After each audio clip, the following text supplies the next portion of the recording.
Since the beginning of recorded history, the human race has been at war. First with members of their own family, then their fellow countrymen, and finally nations at large. Yet perhaps the starting ground for all these conflicts lays somewhere deeper, within the very character of the human condition, in the dark, untouchable crevices of the human heart. It is said that the first iniquity of free will began even before the maiden pilgrimage from the embryo, preceding the very creation of the earth itself, in the forelife of souls in the heavenly realms. The dawn of warfare, some believe, was initiated by a fallen angel whose trespass against God was pride. In ancient Babylonia, in an age so long ago that the exact millennium remains in question, the Tower of Babel began construction. It was to be the single greatest achievement of the human race. A tower so tall that its summit would reach the heavens, and by it prove to the world that their race was superior. It would be God's irony that it would never be finished. Time passed, nations fell, a machine age emerged, and once again the ingenuity of the species which held dominion over all others unveiled what was at the time the most monumental accomplishment ever imagined, the largest machine yet constructed. An automation so mammoth and so revered, even before its first demonstration, that its only befitting name was Titanic. On April 10th, 1912, it set sail. It was boasted to be the ship that God himself could not sink. It would be God's irony that the very element that was meant to keep it afloat would cause it to sink. Water, frozen water, in the form of an iceberg. Not even one voyage did it complete. And then the next age embarked into the annals of human history, perhaps the last age, the space age. Competition for victor was unparalleled. Powerful nations spent billions in unabashed rivalry to outdo the other. The Soviet Union launched the first orbiting satellite, the first animal, the first man. They had logged 500% more hours in space than the United States. And in June of 1969, they launched an unmanned probe to the moon to retrieve the first soil sample from another world, just 1 month before Apollo 11. That's how close the race was. Had their unmanned probe not crash-landed into the lunar surface, the first moon rock brought back to Earth would have been by the Soviet Union.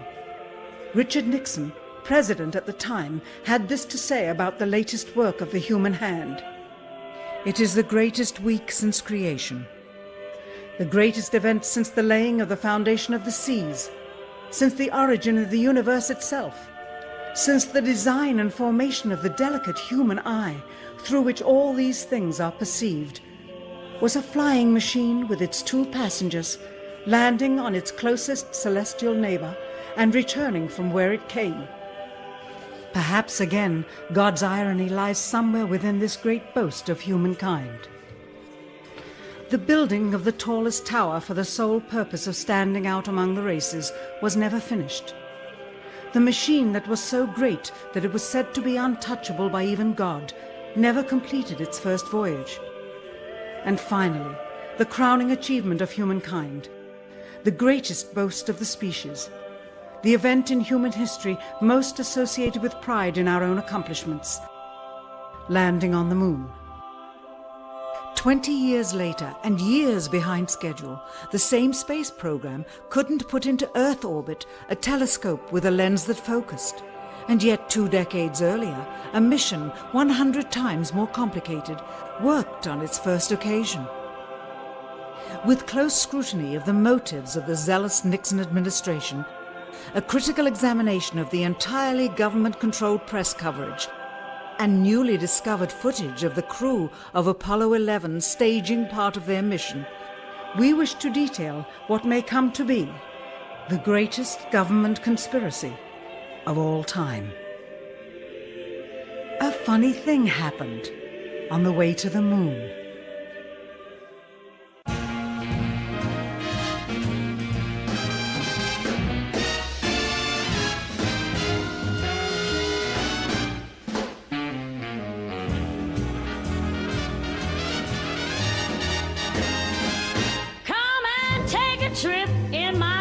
ship. We'll have a lovely afternoon, kiss the world goodbye, and away we'll fly. Destination moon. We'll travel fast as a light till we're out of sight. The earth will be like a toy balloon. What a thrill you'll get riding on my jet. A destination moon. We'll go up, up, up, up. Straight to the moon we two. High in the starry blue.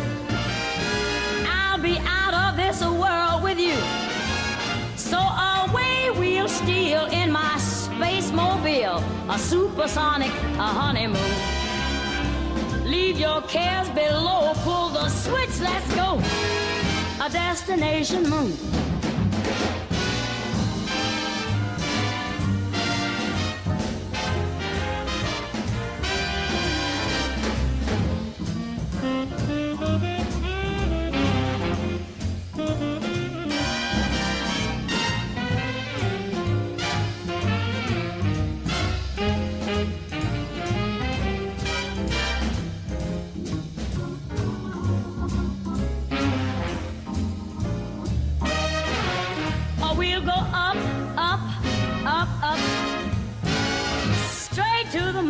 Too. We'll be high in the starry blue. I'll be out of this world with you. So away we'll steal in my jetmobile, a supersonic, a honeymoon. Leave your cares below, pull that switch, let's go. Destination. We're flying high up in the sky. Destination moon.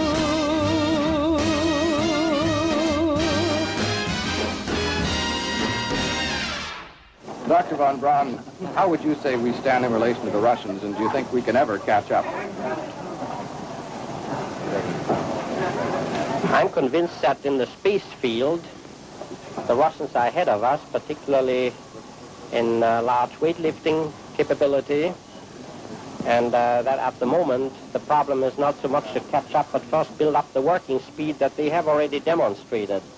After we are running as fast as they do, there's still a considerable gap to close, and only the future will tell whether we'll manage to close that gap. We cannot and will not ever get into this race as we should, so long as all of our objectives are short-term objectives. We've got to have no finite end to our objectives. The end of our objectives should be as far as we can see at any given time. But right now, we need a 10 to 12-year program that has as its ultimate goal the manned domination of space. And if we don't, we're going to be in trouble. I believe that this nation should commit itself to achieving the goal before this decade is out of landing a man on the moon and returning him safely to the earth. We must assure our preeminence in the peaceful exploration of outer space, focusing on an expedition to the moon in this decade. T-minus 60 seconds and counting. We passed T-minus 60. 55 seconds and counting. Neil Armstrong reported back when he received the good wishes. Thank you very much. We know it will be a good flight. Good luck and Godspeed. 40 seconds away from the Apollo 11 liftoff. All the second stage tanks now pressurized. 35 seconds and counting. We are still go with Apollo 11. 30 seconds and counting. Astronauts report it feels good. T-minus 25 seconds. 20 seconds and counting. T-minus 15 seconds. Guidance is internal. 12, 11, 10, 9. Ignition sequence start. 6.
Unbeknownst to the citizenry, high above the Earth, beginning at an altitude of 1,000 miles and extending an additional 25,000 miles, lay lethal bands of radiation called the Van Allen radiation belts.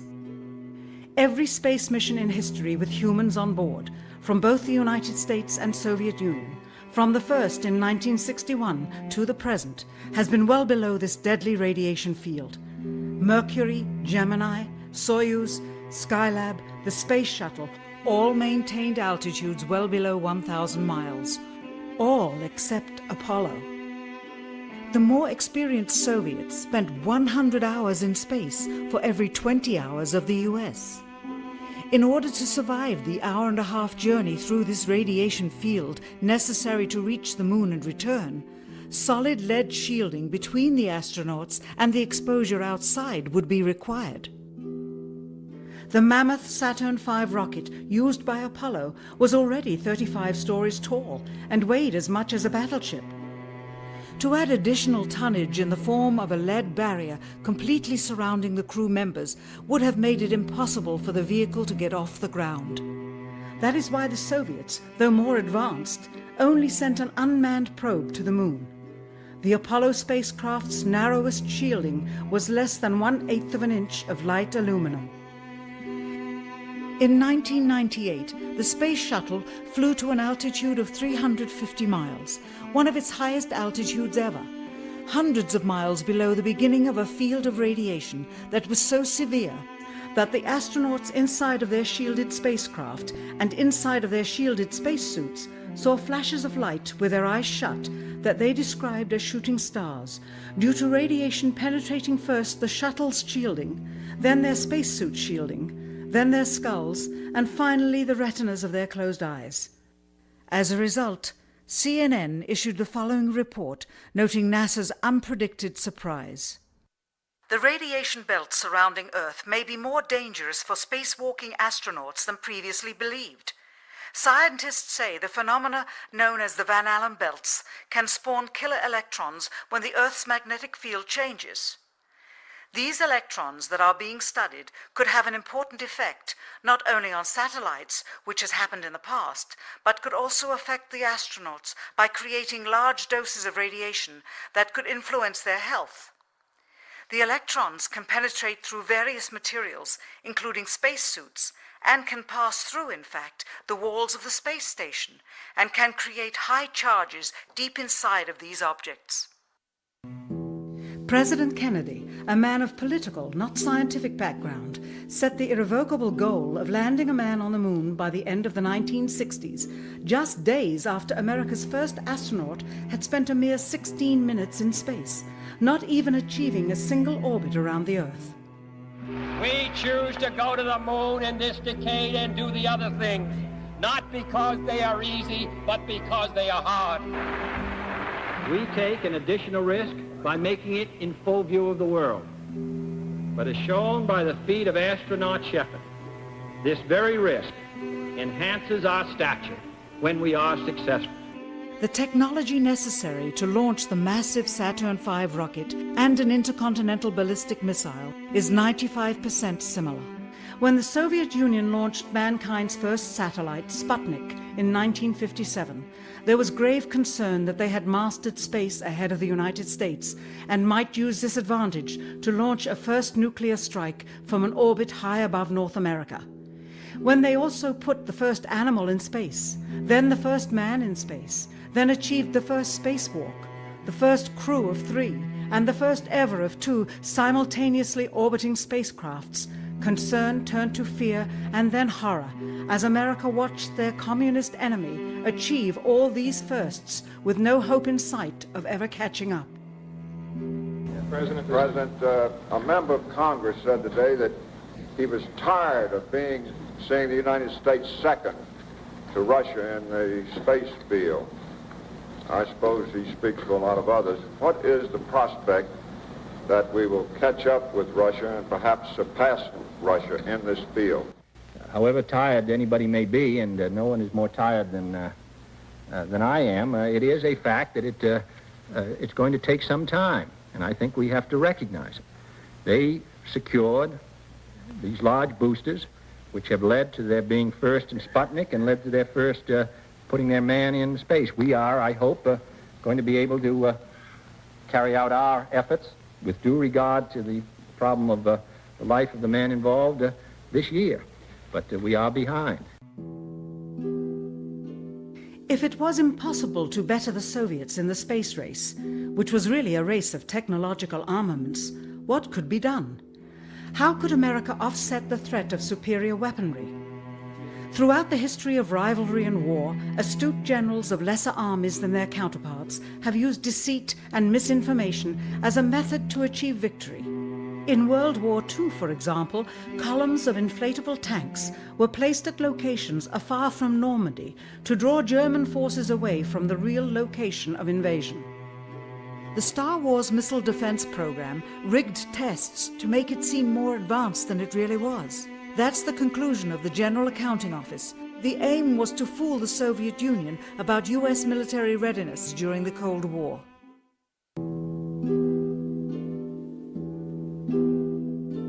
Certainly, it was not possible to fool just the Soviets about US strategic capability in the 1960s, while somehow informing 200 million Americans of the truth secretly.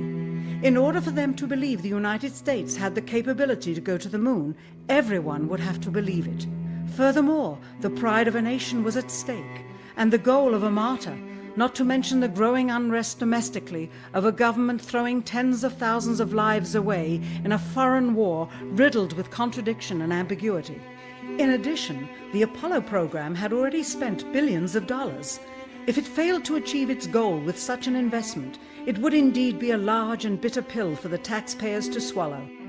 The cost of the program, whose sole goal was to be the first to plant a flag on the lifeless rock just outside the Earth, if adjusted for inflation to the 21st century, was $135 billion. With a profit margin of just 7%, this would be equal to over $9 billion profit going to the privileged contractors chosen by their friends at NASA. If the machinery was in fact only achieving Earth orbit, as other earlier missions had already done, then the completion and functionality of the other components would not have been as important, and even more profit would have been made. $135 billion could feed 2 million people for their entire lives. It could also buy 2 million two-bedroom houses. Yet how could such an undertaking be kept secret, and for such a long time? To the latter, one needs only to remember that an unsolved riddle 6 years older, the assassination of President Kennedy, still daunts the minds of the vast majority of Americans. As a parent of a conspiracy, as his assassin being assassinated himself, the truth of the matter has still escaped history. In keeping a secret of the magnitude of the Apollo missions being fraudulently created, one turns to the Manhattan Project for comparison. Surreptitiously building the first nuclear bomb during the early to mid-1940s involved 129,500 people over a 3-year period. Yet the secret did not get out. A quarter century later, the art and technology of espionage inevitably improved, narrowing dramatically the number of players in the know of a large clandestine operation. Just 1 year before the first mission to the moon, NASA launched the Tetra satellite, specifically designed to simulate flight data coming from the moon, so that the ground crews could rehearse the landing, much as the astronauts did in their own simulations. Had it not supposedly fallen back to Earth, all that would have been needed during the actual flight would be a repeat of one of these computer programs, with a few original variations, transmitted to the satellite for rebroadcast to Houston. Scores of computers and their deceived operators on the ground would then receive prearranged information, including the alleged location, altitude, and fuel consumption of the spacecraft, as if it were descending to the moon's surface. If the Soviets tried to find the actual location of an Apollo crew in the hundreds of thousands of miles surrounding the Earth and the moon, it would be tantamount to trying to find a rowboat in the Atlantic Ocean. The fact that the Apollo program was so departmentalized, with various construction and test sites around the country, meant that only a few people saw the whole picture. And for the first time ever, there was no independent press coverage of such an historical event. Whatever pictures and sound were distributed to the public were strictly controlled and previewed by the federal government. They were then disseminated unchecked until this hour. For who would realize that the unthinkable was not only possible, but absolutely true?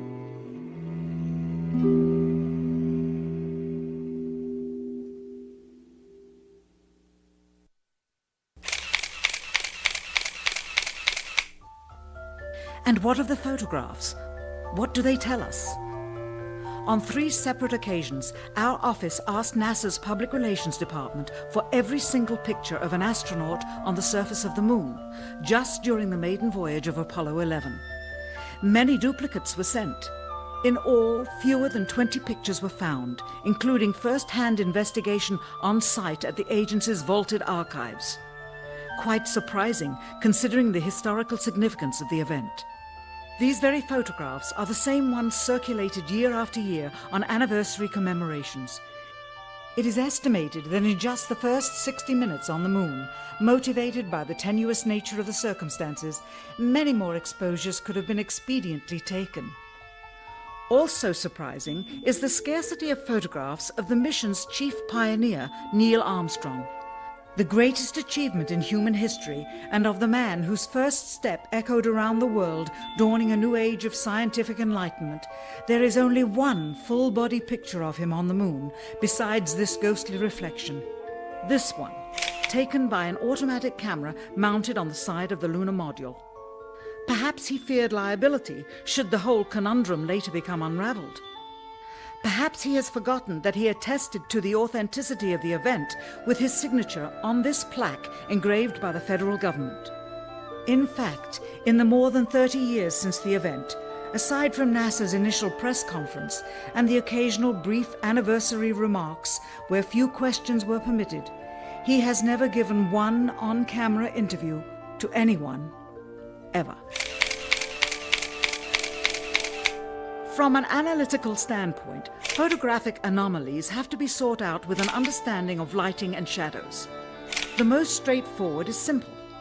When objects are lit solely by the sun, as all the scenes on the moon were said to be, after all, lighting equipment was not only impractical, it was unnecessary in bright sunlight, then all shadows, regardless of the landscape, will run parallel with one another and never intersect, as shown by this example.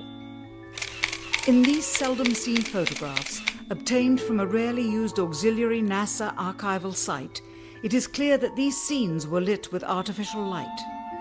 These shadows, which are cast at different angles, are evidence that a second light source is being used. In addition, the sun would not cause an isolated hotspot like this, only an artificial light would. Again, intersecting shadows and another hotspot. And again. And again. It is simply impossible for this picture to have been taken with sunlight on the moon. Here, the shadows are shown to be as black as pitch. And yet here, completely in a shadow, the astronaut is lit up like a Christmas tree. How can this be? Or this, on the shadow side of the lunar module. In this magnification of an Apollo photograph, a rock, very likely a papier-mâché prop because of the crease here, is categorized with the letter C. In later releases of the same picture, the letter is gone, probably airbrushed out. Here, a crosshair, which was burned directly into the image from the film plate, and thus should always appear on top of the objects in the photograph, appears behind the object in this scene, clearly revealing a composite of 2 pictures into one. Someone apparently forgot to create a burn crater underneath the lunar module's 10,000-pound thrust engine, despite the fact that during ground tests there was a real concern for the vehicle falling into the hole the engine created as it descended. Here is a Norman Rockwell depiction drawn just 2 years earlier based on the latest specifications and scientific data. In these enlargements, it looks as though the lunar module was simply placed there. Not even one speck of moon dust on the landing pod. As a result, all subsequent flights had to have the same discrepancy, which was explained away by the effect of no atmosphere. And what about stars? On the moon, with no atmosphere, they must have been quite a sight to behold. Yet there is seldom any mention of them, if ever, by any of the astronauts on any of the missions. Undoubtedly, creating a mural with all the constellations properly placed in the sky would have been virtually impossible to create accurately, much less realistically. A competent amateur astronomer would have been able to call attention to the slightest error in measurement. The answer? Not to talk about the stars, ever. In their post-flight press conference, it was the only question to which Neil Armstrong responded with an absence of memory. When you looked up at the sky, could you actually see the stars and the solar corona in spite of the glare? We were never able to see stars from the lunar surface or on the daylight side of the moon by eye without looking through the optics. I don't recall during the period of time that we were photographing the solar corona what stars we could see. I don't remember seeing any. Years later, though, Michael Collins would remember seeing the elusive stars and wrote about them in Expeditions to the Moon. It seems his memory improved the older he got. Why don't stars appear in any of the photographs? Simply because the proper, mostly closed exposure setting for the camera's iris, set that way to compensate for the bright sunlight on the moon's surface, completely diminished the faintness of relatively distant specks of diminutive light. This answer is true. It does not, however, explain why they never took any pictures of the stars by themselves, with an exposure setting perfect for them. While they took 3 automobiles to the moon, they never took a photographic telescope. Had they done so, they would have been able to see farther into the universe than had ever before been realized. If they had taken a telescope and were not actually on the moon, they would have had to concoct undiscovered galaxies that might one day prove to be non-existent. The cost of the 3 moon rovers in 21st century currency? Nearly $60 million each, though they had fewer parts than a Jeep. Where was all this money going? Then there's the flag, blowing in the wind, at least twice, on the atmosphereless moon. We can only guess that most of the missions were staged inside for fear of possible aerial or satellite reconnaissance from an unfriendly nation. The backpacks, designed for 1/6 gravity, must have had the cooling systems removed to allow for movement without falling over. With very near and hot studio lighting, that left one hot astronaut inside. Assuming that it was the astronauts inside after all, their faces were always covered. The necessary mammoth amounts of air conditioning were probably responsible for the air current. Here the editor cuts to a still shot of the flag, just as the effect becomes noticeable. Here it is unchecked. This rare clip, attained decades ago, was never re-released with the inevitable increase in experience and scrutiny. To demonstrate 1/6 gravity, a bouncy, floaty feel to the astronauts' movements would be similarly achieved with relative simplicity. Slow motion. You are viewing the scenes as they aired more than 30 years ago. Now let's look at them with the speed doubled. It becomes discernible that they are, in fact, in Earth's gravity, and are no more leaving the ground than they would on Earth. It is clear from these rarely seen color television pictures that the crew of Apollo 11 brought a high-resolution color video camera with them on their mission, yet the only pictures broadcast live from the moon's surface were these from a low-definition black and white camera. In fact, the networks complained because in addition to this, they were forced to shoot the images, second generation, off of a projection TV of the technology of 30 years ago, and were not even allowed to take a direct feed, which further degraded the quality and clarity of the images. Perhaps this was precisely what NASA and the federal government had in mind. After all, it was a first, regardless of where they were. Better to open up their debut mission with fuzzy pictures and numerous blackouts, rather than show too much revealing detail of a false scene that was yet unproven. And finally, the element that seals their fate. Of all the footage of Apollo 11 requested from NASA over a 5-year period, one gem was discovered just before the completion of this documentary. An old reel received by mistake. It contains the raw or unedited footage of the crew of Apollo 11, Michael Collins, Edwin Aldrin Jr. and Neil Armstrong, staging part of their mission for nearly an hour in living color, with exceptionally clear behind-the-scenes audio of conversations discussing the techniques used to achieve a disingenuous picture depicting the Earth at a distance, in order to falsely demonstrate their far journey from it and their ability to survive passing through the Van Allen radiation belts. It cannot be misconstrued that this staging was done for some other reason prior to the mission, for the reel itself is slated and dated July 18th, 19th and 20th, 1969, the very days of the mission when they were said to be approaching and achieving lunar orbit. Furthermore, it is apparent they are in genuine zero gravity aboard the actual spacecraft, necessary to convince the mass media of their authenticity, just not any further than Earth orbit, as you will see. In this never-before-seen or heard footage, not only is the radio conversation between the astronauts and Houston Control audible, there is a secondary, private conversation taking place between the crew and a third confidential party, prompting the astronauts with what to say, when to speak, and how to effectively manipulate the camera to achieve the desired misleading effect. NASA claims that the Houston transmissions were the only ones taking place with the astronauts. Listen now as Houston Control initiates a conversation with the crew, only to find them too preoccupied with the behind-the-scenes trickery to respond. Moments pass and the oversight is picked up on by the clandestine third party, who quickly prompts them with talk. Immediately, Neil Armstrong speaks. Hello, Apollo 11. Houston, Goldstone says that the TV looks great. Over.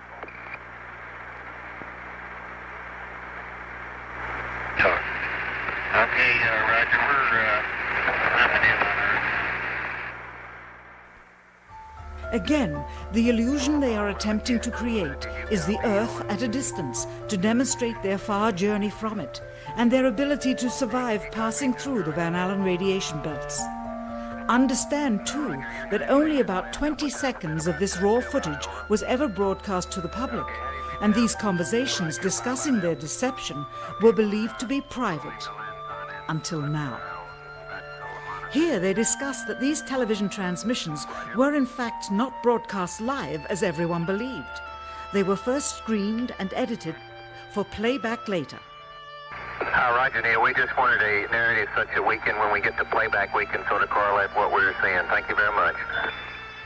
Here they discuss the fact that they have turned out the lights and have blocked out sunlight from entering the spacecraft through the other windows, as to not cause any reflected light to fall onto the spacecraft's wall in the foreground. Okay, very good. Well, we shut out the sun coming in some of the other windows into the spacecraft, so it's looking through the number one window, and there isn't any reflected light.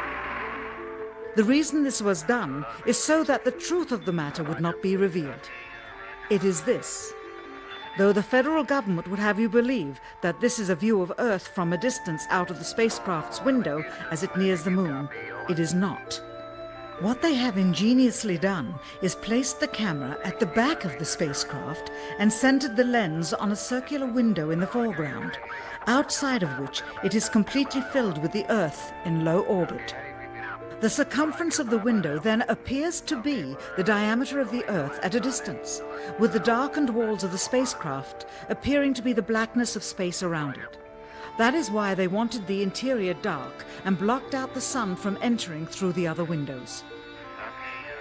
Here you can see the extruded window, probably 2 inches thick at the bottom. This is because the Earth's shine is coming in at a downward angle. It also causes the Earth to appear to be an irregularly shaped circle, for you are seeing the outside of the window at the bottom and the inside of the window at the top, which together form 2 different sized halves of a circle. Subsequently, this take was never used.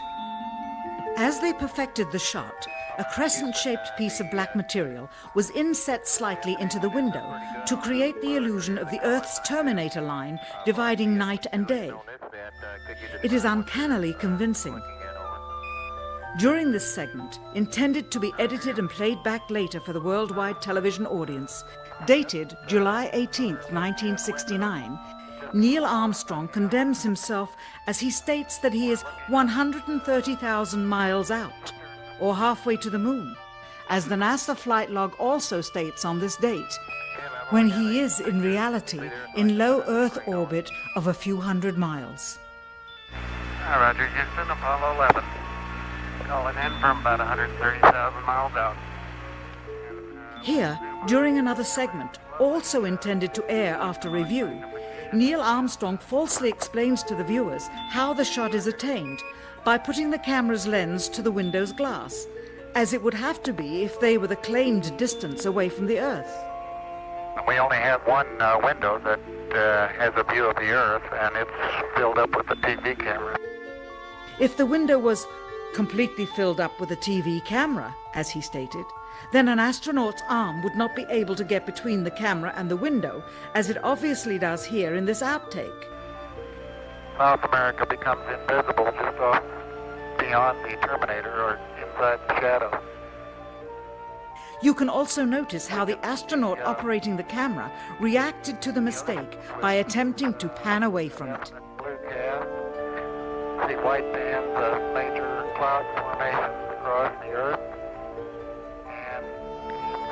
This is a segment that they believed wasn't even being recorded, much less suitable for broadcast, for the lens was being zoomed out and the scene was being changed to that of an interior of the astronauts at work, and apparently the stop button popped back up on the recorder without notice. Here is the diffused work light that they used to see camera controls, but not throw light onto the spacecraft's wall. Here they remove part of the crescent insert.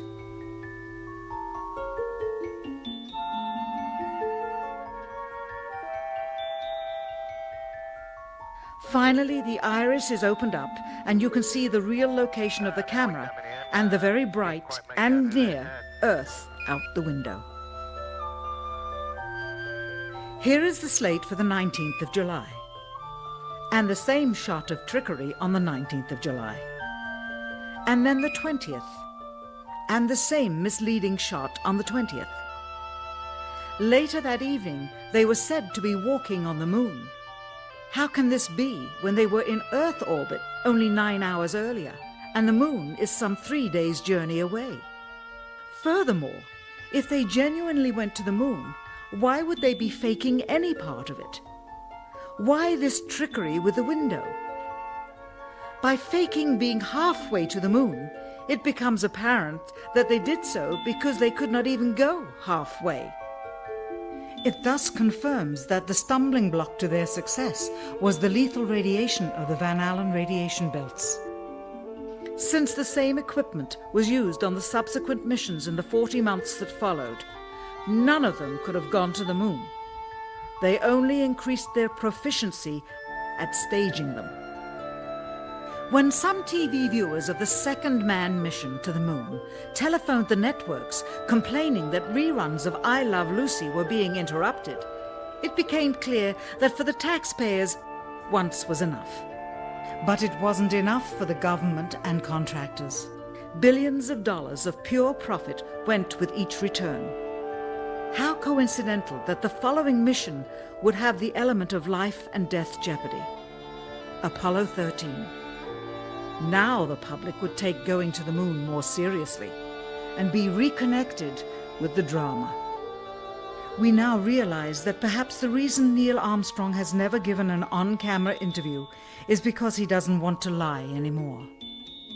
What threats may have been made upon such honorable men or their families to possess their reluctant cooperation and later ill feelings towards perpetuating this still darkened hour in American history. NASA's highest-ranking official, James Webb, resigned without explanation just days before the first Apollo mission.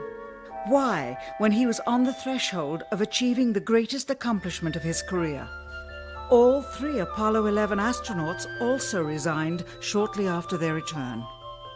On the 25th anniversary of the event in 1994, Neil Armstrong made a rare public appearance and held back tears as he spoke these brief cryptic remarks before the next generation of taxpayers as they toured the White House. Today we have with us a group of students among America's best.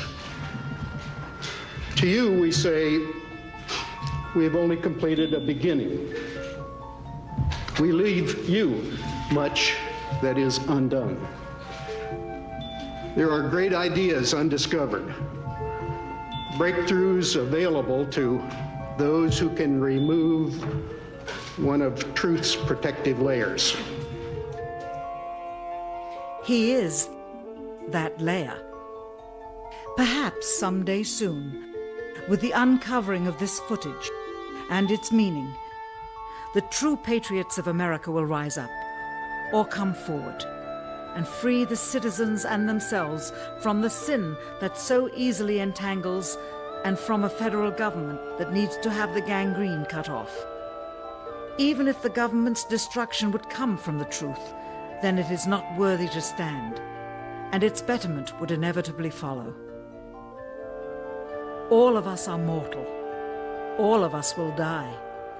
Perhaps the seeking of a clear conscience before that hour will motivate the truth into the light. Perhaps as citizens we should offer amnesty for this and other crimes of history, for facts from those involved before the truth perishes with them. Why must we wait until the year 2017 to open the Kennedy assassination files? Perhaps they will not even be opened then, for the law that reluctantly stipulates their release says so with this clause, quote, with the exception of documents certified for continued postponement by the President. Whoever believes the citizens to be too immature for the truth are too immature for power. The truth will always set us free.